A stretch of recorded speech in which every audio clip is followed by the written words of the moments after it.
Hello my friends and welcome back to another Baldur's Gate 3 build guide. Hope you're all doing well. Today I have a character that has not one, not two, but three game-breaking combos in it, any one of which would make it an extremely powerful honor mode character all by themselves.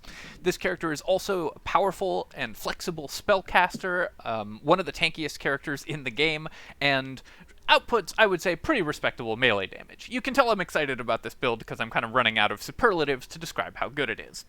Before I get into the build, though, I do have a couple quick thank yous to give out, so I just want to say thank you to Chris Peacock and Joe Ruder for the $2 each, Sparta F and Terrorkeet for the $10 each, and Terrorkeet again, William Hunter, Sarah, and I'm definitely going to butcher this, so I'm sorry in advance, Kagan, Kutlu, Hachioglu for becoming channel members. Thank you so much, my friends. I really do appreciate it. Let's get into the build, and we are going to start building a Spore Druid. Spore Druid is a really interesting character because it breaks a lot of the rules that you normally follow when optimizing characters. Spore Druids are actually built quite differently than other characters, prioritizing different spells, different stats, and different itemization as well. This lets us play in a space that normally we don't get to explore and do a bunch of really cool things, so it's a very interesting class to work with from an optimization perspective, and one of the most powerful. As always, we're using Jaheira as our example character for a druid, but if you're playing this character as a main character, and I highly recommend it, in fact, I would say this is one of the best characters in the game if you're planning a solo honor mode run, because one of the cheesy combos that we're going to get access to basically trivializes solo honor mode all by itself. This isn't something that I would necessarily recommend doing for your first run through the game, but it will allow you to play a solo honor mode run very easily.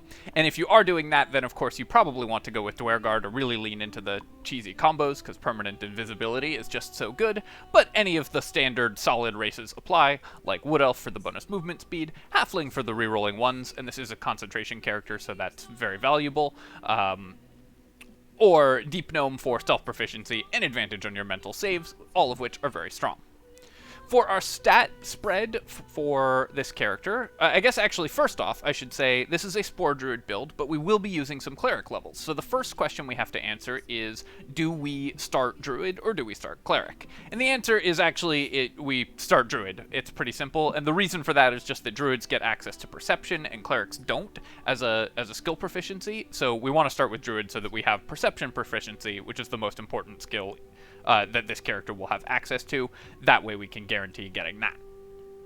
For our stat spread, we are going to get to take a pretty interesting stat spread. Druids normally get to dump their physical stats because they wild shape, but a Spore Druid does not get to do that. The Spore Druid is instead going to be using their Spore Druid features rather than wild shaping most of the time, gaining temporary hit points and bonus damage, rather than wild shaping into beast form. That means they need physical stats in order to attack. So the question we have to ask ourselves is, are we doing a physical damage-based Spore Druid or a wisdom-based Spore Druid that's going to rely on its spells?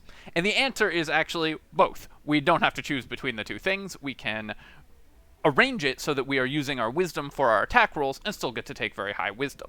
This allows us to otherwise dump things like strength that we would normally need to take on a melee-focused character and still get very decent melee skills out of this character. So we can take 8 strength,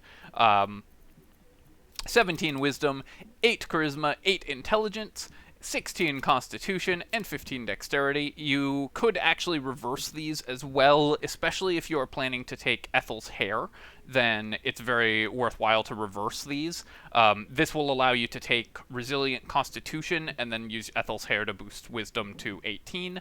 So you could take, if you're using Ethel's Hair on this character, and for a solo honor mode build you certainly would be, you would want instead to build your stat spread like this, take Resilient Constitution as your first feat, and use Ethel's Hair to get you to 18 Wisdom. If you aren't using Ethel's Hair, then I think you're better off going with this stat spread, so that's the one I'll use for the example. For our skill selection, of course, I already mentioned that we want Perception, and then you're just going to have great Wisdom skills, so we want Medicine. If you are playing this as a main character and want dialogue skills, you could also take a more standard 14, 16, 16, 12 split to get a few more dialogue skills, but in general, this character is not going to prioritize dialogue skills, so you're better off just dumping Charisma. Our other skill selection, I think, does not matter even a little bit, really, since we're not prioritizing dialogue skills on this character. The only one that really matters is that we get Perception. It's nice to have Acrobatics and Sleight of Hand, and this character will get solid Dexterity, so you can go with that as well. You could also use the Gloves of Dexterity, which are one of the best items for this character in order to give you more Charisma, if you want more dialogue skills, especially if you're going a solo run. For our cantrip selection, our first cantrip is of course going to be Guidance, because it's critically important that every party have access to this in multiples, and so I highly recommend taking it. And then for our second cantrip, I'm actually going to begin breaking the normal rules that I apply to druids. I usually recommend that most druids avoid taking Shillelagh, because it's redundant with being able to wild shape. Normally you'd rather simply turn into an animal than be making relatively weak melee attacks. Of course, that's not true for a Spore Druid, since your melee attacks are much stronger applying your Spore Druid damage, and you want to stay in humanoid form while making attacks. Shillelagh is the first piece of the puzzle that allows us to make wisdom-based attacks primarily, giving us a massive advantage on our damage output, and a massive advantage in our stat spread compared to other characters. You also, when you are using Shillelagh, and especially in the early game, this is a very important tip, want to be using the secret best level 1 weapon in the game, because every character starts with this, and a lot of players overlook that this weapon is actually better than almost every other starting weapon for a one-handed character. I'm of course talking about the humble Torch. Torches do 2d4 damage, 1d4 bludgeoning and 1d4 fire damage, which already outpaces every non-magical one-handed weapon in the game. A longsword does 1d8 or 1 to 8 damage, a torch, which averages 4.5, a torch damage averages 5 before you apply your casting stat. But for this character, a torch is an even better weapon than for other characters, because when we're using Shillelagh, it increases the base damage of the torch to 1d8, but leaves the fire damage intact. So if we cast Shillelagh on ourselves,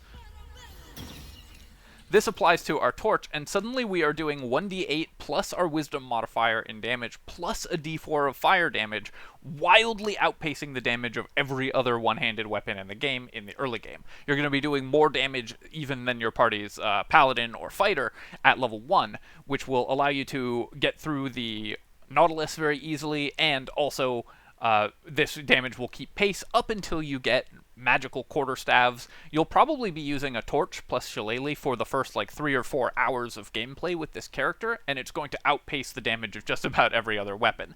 So just a little trick there. It's kind of a secret best in slot damage item for the beginning of the game. Next, let's take a look at our spell selection and level 2. Of course, at level 2, we are going to take the Circle of the Spores Druid. This gives us Wild Shape, and don't forget that you can Wild Shape with Circle of the Spores. Even though you have the option to use your unique Wild Shape replacement with Symbiotic Entity, you can still Wild Shape, and it's often correct to do so. Wild Shape can give you a lot of different movement modes, which can allow you to escape combat pretty easily. It also is functionally more temporary hit points than you get from Symbiotic Entity, because the Wild Shape forms have their own health bars. So bear in mind that Wild Shape is still a reasonable, a totally usable and powerful option even for a Spore Druid. You don't have to spend all your Wild Shape charges on Symbiotic Entity, but of course you can. At level 2, this gives you 8 temporary hit points, and you do an extra 1d6 necrotic damage with every attack. So now your Shillelagh'd up Torch is doing an additional 1d6, so it's doing 1d8 plus 1d6 plus 1d4 plus 3, massively outpacing the damage of every other melee attacker in the game. This is better than fighters, than even great weapon users are doing at this level. As well as giving you 8 temporary hit points. This lasts all day as long as you don't lose those temporary hit points. Now, it is hard to not lose the temporary hit points, but it's still very valuable. You also get access to something that druids normally don't get, one of the best attacking cantrips in the game. Bone Chill is, I rated an A tier cantrip, one of the best damaging cantrips, I think second only to Ray of Frost and of course Eldritch Blast, but this is one of the best cantrips, and especially useful for druids who normally have really bad cantrip selection. So getting access to Bone Chill gives you a really powerful ranged attack, something that you were otherwise missing. You also get Halo of Spores, a 20-foot reaction, a 20-foot ranged attack that uses your reaction. This is one of the only effects in the game that uses your reaction proactively. So lets you use a resource that you otherwise don't actually have great uses for to do a little bit of additional damage. This means in a turn where you make a melee attack, you can do an extra D4 necrotic with Halo of Spores. In a turn where you're casting Bone Chill, you can do an extra D4 necrotic with Halo of Spores on top of that. This lets your damage output really outscale most other spellcasters, even at these very low levels, because you're adding on an additional source of damage to everything that you do. This is resource free. You can just keep using it every single turn, and you won't be using your reaction on anything else for the most part, unless you're already in melee, so Halo of Spores is very good. Now, if you want to tie down an enemy, you may want to not use Halo of Spores so that you still have your opportunity attack if they try to leave. Remember that your melee attacks on this character are very strong, but if you're at range, you have no other use for your reaction. You can definitely use Halo of Spores for a little extra damage. For our spell selection here, we are, again, this is a little more typical of how most druids will behave. You will, of course, want Longstrider, one of the best spells in the entire game, something that every party needs access to. You will want Healing Word. Every character that has access to this spell should take it. It is a bonus action that allows you to bring an ally back from the brink of death and is incredibly powerful as a result. Even on a solo character, this is important because it will allow you to trigger the on healing effect items that are very important to solo characters, giving you Blade Ward and Bless and so on. And you get Ice Knife. Ice Knife allows you to create both to do decent AoE damage, single target and AoE damage, but also to create an ice surface on the ground. Enemies who move while on this ice surface may fall prone, and if they fall prone on their turn, it costs them the rest of their action, so that's incredibly powerful. I also recommend having, in addition on this character, if you're solo, you probably are going to want to bring Fairy Fire. Invisible enemies are one of the ways that solo characters can get messed up, so that's always a great option. Of course, you can bring Speak with Animals if you want for role-playing. Thunder Wave is a good panic button to push enemies away from you, and Entangle is just a great spell. It creates an area that slows and entangles enemies, which is a very powerful effect. Entangle is one of the better things you should be concentrating on at this level, so I would definitely take Entangle. And then for my last spell, I would make a choice between something like Fairy Fire, Fog Cloud, or Thunder Wave, depending on the situation. At Druid level 3, we get access to second level spells, and second level spell selection is really interesting for Spore Druids. So first off, we are definitely going to want to have access to Moonbeam. Moonbeam is one that many Druids don't necessarily want because of a rules change in Baldur's Gate, where when you're wild shaped, you can't move the beam. But Spore Druids won't be wild shaping as often, so this is now suddenly the best thing for them to be concentrating on. This is the single best single target damage spell in the game at level 2, sort of secretly, because it does 2d10 damage, which is an average of 11 damage, but it does it when you cast it and at the beginning of the enemy's turn, meaning it averages 22 damage if they fail both saves. This, while it's not guaranteed that they're going to fail both saves, this is the highest average damage output of any spell at this level, and as a result, I think is a very powerful spell to be concentrating on, and you get to double dip on the damage every single turn, because when enemies move out of the Moonbeam, you get to move it back over them, which counts as them entering the space again, and they take the damage again when you move it over them, and then again the damage at the beginning of their turn. So you get to double dip every single turn on the damage of this spell. You are also going to want an unusual spell here, which is Flameblade. Flameblade is a spell that does not take concentration, so you can have it and Moonbeam up at the same time, and conjures a sword that does 3d6 of fire damage. Now, the interesting thing about this sword is that it uses your Wisdom modifier to attack, and you can move it into your offhand, which wouldn't normally get your stats to damage anyways. The downside of this spell is that you don't get your Wisdom modifier to damage, just to your attack. But your offhand attack wouldn't be doing that anyways. So if you have Flameblade in your offhand, suddenly you get a very powerful offhand attack in addition to your main hand attack, both of which apply your Spore Druid damage, both of which use your Wisdom to hit, all of which are very powerful. You won't want to use this for every fight because it does cost you a level 2 spell slot, but it's a great option if you want to boost your damage for a specific fight. You can use this and be making main hand and offhand attacks. You will actually vary whether you have an offhand Flameblade equipped or an offhand shield equipped very frequently throughout this playthrough, depending on what combat. If there's a combat that you want to kill enemies quickly, say against spellcasters, and the AC is not as important, you'll probably want to use Flameblade. If it's against enemy melee characters who are attacking your AC, you'll probably want a shield. Of course, the other standard good spells apply. I mean, it's never wrong to have Flaming Sphere, Spike Growth, Heat Metal, etc. prepared, and you can definitely prepare those for certain encounters. Remember, of course, you can always change your spells prepared while you are out of combat, and you should be doing this frequently, depending on what combat is coming up next. At this next level, we actually are going to, now that we have gotten access to Moonbeam and the other important level 3 spells, we're going to take the first of our Cleric levels. We're going to take the Life Domain Cleric to get access to Heavy Armor, which won't increase our AC significantly because this character does have good dexterity, but does give us access to heavy armors that give us damage reduction. Damage reduction combos incredibly well with the temporary hit points that we're getting from Spore Druid, because it's going to keep those temporary hit points active significantly longer. When you're reducing incoming damage, that multiplies the value of those temporary hit points. It also gives us access to other effects that let us do this even further, like Blade Ward, which can have incoming damage. When you're trying to preserve temporary hit points, Blade Ward is suddenly an excellent ability that works really well, and combos with items like the Adamantine Splint that have native damage reduction to preserve your Spore Druid temporary hit points, allowing you to deal the extra Spore Druid damage and not have to reactivate and spend more Wild Shape charges over and over again. This multiplicative defensive effect makes this character incredibly tanky and very hard to take down, and so that's why we want access to heavy armor. We also get access to, let's say, resistance and light, or you could take thaumaturgy if you've been going for a more charisma-focused build. The others are not that important because we already got a better attacking cantrip than we would have access to from Cleric anyways in the form of Bone Chill, but these are all very useful features to have.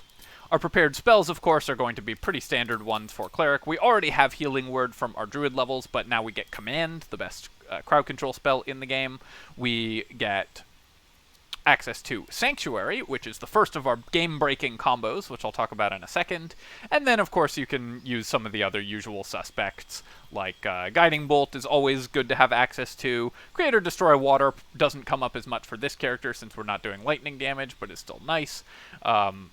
Protection from evil and good's useful for certain things. This character also does actually get more benefit than many from Shield of Faith, because you don't intend to you'll have good concentration, especially if you've gone the Ethel's Hair route and are going to take Resilient and Constitution, and you actually don't rely on concentration spells for some of your fights otherwise, so you can have an all-day Shield of Faith if you want. You could also move Healing Word to your Cleric spells and then take something else from your Druid spells.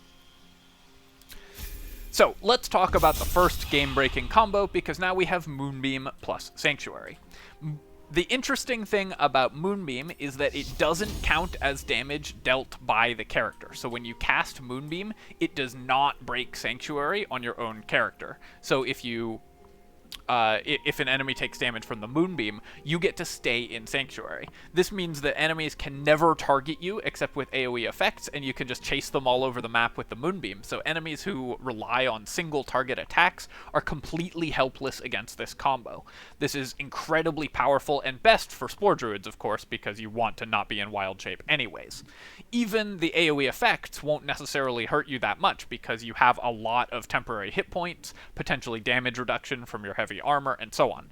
Upcasted Moonbeam actually upcasts pretty well. It does an extra d10 of damage for every level that you upcast it, but remember that that damage is doubled effectively because it applies both to the initial hit and at the beginning of the enemy's turn. So this spell, when cast at 6th level, is actually an incredible amount of damage and will be one of the best damage combos throughout the game, while making you basically invincible because you're in Sanctuary with a ton of defensive stats. Again, like I said, this is an exploit, and I don't recommend it necessarily as a strategy if you don't like cheesing the game, but if you want a solo honor mode, you need some cheesy strategies, and this is one of the best. At the next level, we simply go back to Druid. This increases our hit points gained, gives us access to Deep Rothe Wild Shape, which isn't that important since we're mostly using Symbiotic Entity, but now we're getting 16 temporary hit points from Symbiotic Entity, which is pretty powerful as well. We also, of course, get a feat. If you have not used Ethel's Hair, your first feat should just be an ability improvement to increase your Dex and Wisdom to 16 and 18 respectively. If you have used Ethel's Hair, you'll want to take Resilient and Constitution, giving you proficiency in con saves so that you can maintain concentration, and still giving you this same stat spread. For our additional cantrip selection, Thorn Whip is pretty nice. You can reposition enemies sometimes with it. You can pull them back through your own Moonbeams for additional damage, which is kind of fun, or Spike Growths, etc. And I've just jumped out into the prepared spells interface here because we now have 2 spell lists, so we have to kind of synthesize our prepared spells. So let me show you kind of a more typical prepared spells list for this character at this level.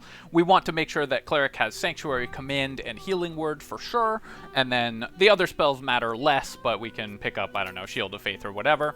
And then because we already have Healing Word from Cleric, we don't need to prepare it for our Druid levels, so we can make sure that we have all of our critical Druid spells prepared. I would definitely take Longstrider, Ice Knife, Moonbeam, of course, is core to one of our broken combos, Spike Growth, Flame Blade to one of our high damage combos, and then past that, it's more personal preference. Hold Person can be very good, Heat Metal can be very good, Flaming Sphere is still obviously excellent especially if you are going to Wild Shape for that combat. Flaming Sphere is one of the better things to concentrate on.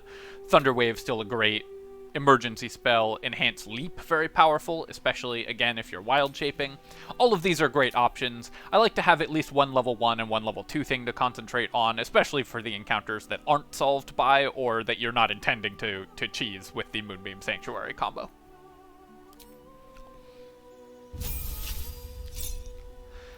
At the next level, we are going to continue taking levels in Druid, getting access to level 3 spells, and we get also Gaseous Form and Animate Dead. Animate Dead is... I've talked about this extensively in my Necromancer guide, so I won't go over everything that I said here. You should check that guide out for a more detailed discussion of Animate Dead. Suffice to say that the Animate Dead, the best animation targets are... you're usually going to want to create skeletons over zombies. They're just a little easier to use, and they're a little bit tankier, and you're going to have zombies anyways because you're a Spore Druid. And then as you level up, you're going to want to create ghouls rather than skeletons.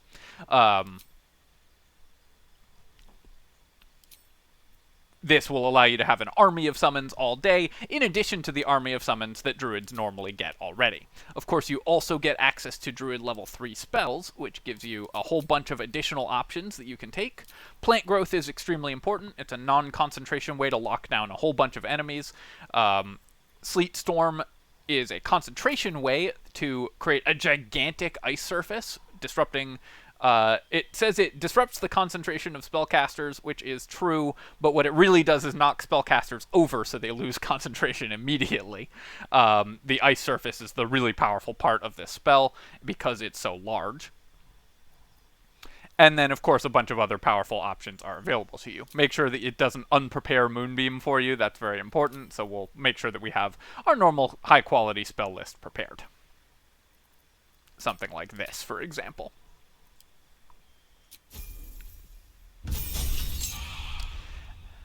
At Druid level 6, we get access to Fungal Infestation, which is basically an Animate Dead that you can use 4 times per turn for free to create a single zombie. The Fungal Infestation zombie differs from the Animate Dead zombie in a couple ways. Notably, it stacks with the Animate Dead zombie, so you can have Animate Dead skeletons or zombies and the Fungal Infestation zombies at the same time, and you can target a beast, not just a humanoid. it will, because this character is going to create so many zombies, you probably are going to want to somewhat morbidly collect the corpses of enemies that you slay and put them in your camp stash to have later, because it's actually kind of hard to maintain enough corpses to make the army that you need in order in the late game. So that is something that is worth doing, I would say, if you want to keep bringing your army into the late game. You can have 4 of these. They last all day and will massively increase the army that you have available, if that's something that you are interested in. And it's a powerful but not critical part of this character, I would say. It's obviously very good, but hordes of summons are annoying to micro in Baldur's Gate, and so I do want to emphasize that that's not required. Some people don't find that fun. It's not required to make this character powerful. Spell list won't change that much. Just take anything here that you are still interested in having access to. At this level, we actually have a decision to make. The question is, do we want to get access to our level 4 spells, which gives us a bunch of really, really powerful spells. We get Confusion, which is one of the best crowd control spells in the game, as well as Conjure Woodland Being, Ice Storm, which is very good, Wall of Fire, another excellent concentration spell. All of these are incredibly strong spells. Or do we want to get to our next game-breaking combo slightly faster by taking Cleric levels? In my opinion, I think it's better to get the more summons and just higher level spells. You go to Druid level 7, and then we'll take our Cleric levels next level. Make sure that you have all of your priority spells prepared. Conjure Woodland Being is worth using even if you don't normally like summons, because it brings along another summon and has a bunch of really cool effects. It's got a spike growth built into it, which is very powerful for obvious reasons. And Wall of Fire remains very good, although worse if you are going full-on summon army build. At this point, you're also probably going to get access, by level 8, you almost certainly have access to the second game-breaking combo that this character has available to it. And that revolves around a certain item that you're going to get at the Githyanki Crash. That item is the Vital Conduit Boots, because, weirdly enough, these give you temporary hit points, but while normally you can't restore temporary hit points that you have lost, with Spore Druid specifically, when you have lost temporary hit points with Symbiotic Entity, and then activate the Vital Conduit Boots. So let me just step on my own, oh. Wouldn't let me step on my own spike growth there. Come on. Step on my own spikes to take a little bit of damage here. There we go. And then activate a concentration spell, which can be any cantrip, like Guidance, for example. From the Vital Conduit Boots, it restores your temporary hit points. Notice that we gain those back. So now not only are we multiplying the defensive capabilities of our temporary hit points with heavy armor like the Adamantine Splint, we are also able to easily gain them back. As long as we don't lose them all in one combat, we will never run out of hit points on this character. The Vital Conduit Boots effectively give you infinite hit points as long as you can protect the 24, and between Blade Ward, damage resistance effects from other characters, and so on, you should be able to prevent that from ever happening. And of course, we're going to spend a lot of our fights in Sanctuary, meaning that we will have infinite hit points on this character. And as we level up again, we can put a couple more levels into Cleric. This gets us the Preserve Life action. This is not a huge bonus to us because it doesn't affect our undead, but does let you more easily trigger the healing items, the items that give you buffs on healing, all of which are very powerful for this character, at least a couple times per day. And then we're going to go to Cleric level 3, because we get access to a couple more really cool things for this character. The things that we get here are Aid, which is, when we're building an army of summons, extremely powerful, again, of course. Usually I would suggest casting this with a level 4 spell slot, because 20 hit points is kind of the sweet spot for doubling the longevity of all your summons.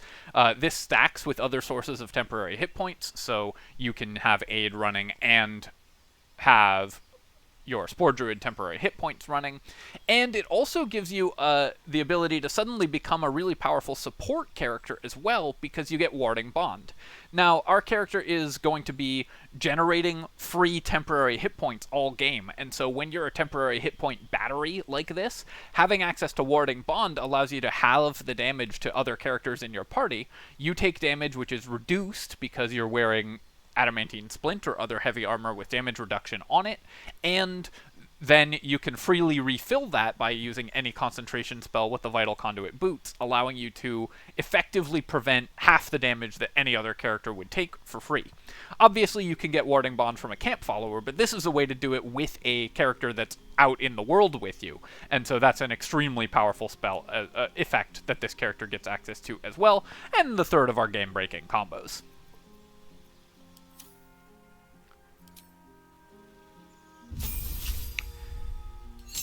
At this level, we go back to taking Druid levels. Oh, I guess I have to hit accept there.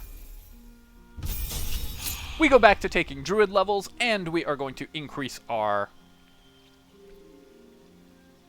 Alright, apparently I didn't hit accept enough times, but we should have been Druid level 7 and then Cleric level 3. My apologies there, if there was any confusion. But anyways, we're going to be doing that. I will show you our prepared spells list as well at this point.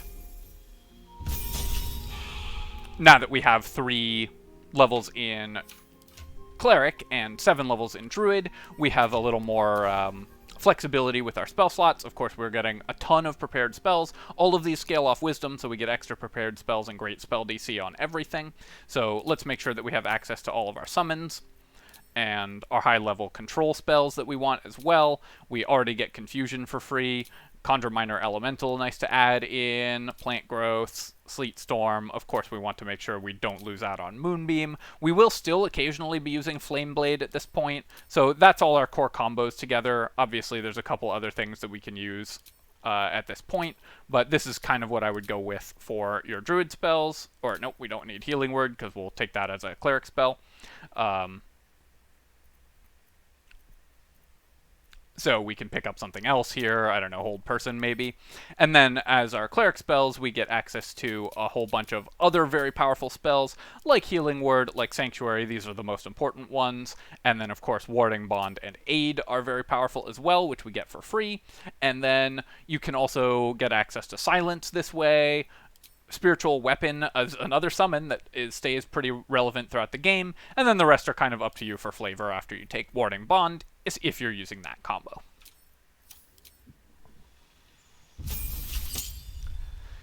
Next, we are going to go back into taking more Druid levels, increasing our temporary hit point pool, and getting access to another feat.